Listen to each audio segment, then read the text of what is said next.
ആഹാരം കഴിച്ച ഉടനെ വയറുവേദനയോടുകൂടി പല തവണ ടോയ്ലറ്റിൽ പോകേണ്ടി വരുന്നുണ്ടോ?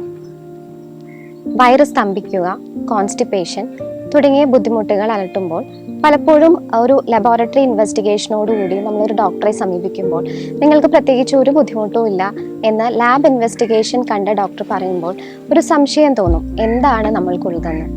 എന്നാൽ നിങ്ങൾ സംശയിക്കേണ്ട, നിങ്ങൾക്ക് IBS അഥവാ ഇറിറ്റബിൾ ബവൽ സിൻഡ്രോം എന്ന അസുഖമാവാം. എന്താണ് ഇറിറ്റബിൾ ബവൽ സിൻഡ്രോം? നമ്മൾ കഴിക്കുന്ന ആഹാരം ഫുഡ് ബോളസുകളായിട്ട് നമ്മുടെ അന്നനാളം വഴി ആമാശയത്തിലെത്തുകയും പിന്നീട് ചെറുകുടൽ, വൻകുടൽ വഴി അത് ആ ആഹാരം അതിൻ്റെ ജലാംശവും പോഷകാംശവും ശരീരത്തിലേക്ക് വലിച്ചെടുത്ത് വേസ്റ്റ് പ്രോഡക്റ്റ് ആയിട്ടുള്ള മലം വിസർജിക്കുന്നു. എന്നാൽ ഈ ലാർജ് ഇൻറ്റസ്റ്റൈൻ അതിൻ്റെ ഡിസ്ഫങ്ഷൻ അല്ലെങ്കിൽ ഫങ്ഷണൽ ഡിസോർഡർ കൊണ്ടാണ് IBS ഉണ്ടാകുന്നത്.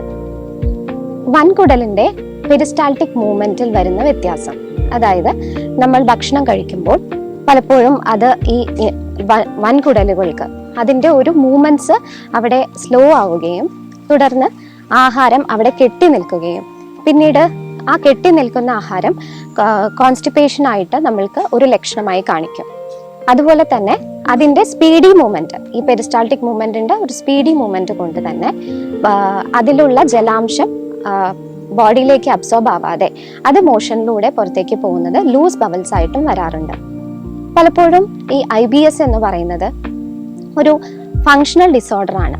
അത് ഡൈജസ്റ്റീവ് ട്രാക്റ്റിലുള്ള ടിഷ്യൂസിനെയോ കോശങ്ങളെയോ ഒന്നും ഡാമേജ് ഉണ്ടാക്കുന്നതല്ല. അതുകൊണ്ട് തന്നെ ഇത് ലബോറട്ടറി ഇൻവെസ്റ്റിഗേഷനിൽ നമ്മൾക്ക് പ്രകടമായിട്ടുള്ള ഫൈൻഡിങ്സിലൊന്നും തന്നെ അത് കാണുകയുമില്ല. ഇറിറ്റബിൾ ബവൽ സിൻഡ്രോമിന്റെ ലക്ഷണങ്ങളെ കുറിച്ച് പറയാം.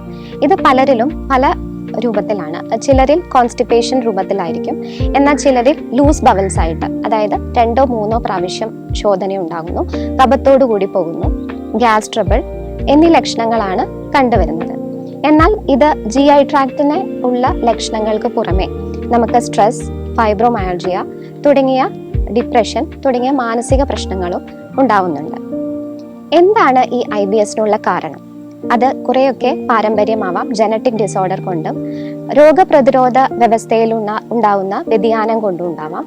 അതുപോലെ ഇൻറ്റസ്റ്റൈനൽ ഫ്ലോറ അതിൻ്റെ വേരിയേഷൻസ് കൊണ്ടും ഈ IBS ഉണ്ടാകാറുണ്ട്. ഇതിനുള്ള ചികിത്സ എന്ന് പറയുന്നത് നമ്മൾ പ്രധാനമായും നമ്മുടെ മെറ്റബോളിസം ഇംപ്രൂവ് ചെയ്യണം, അതുപോലെ തന്നെ ഡൈജസ്റ്റീവ് പവർ കൂട്ടണം.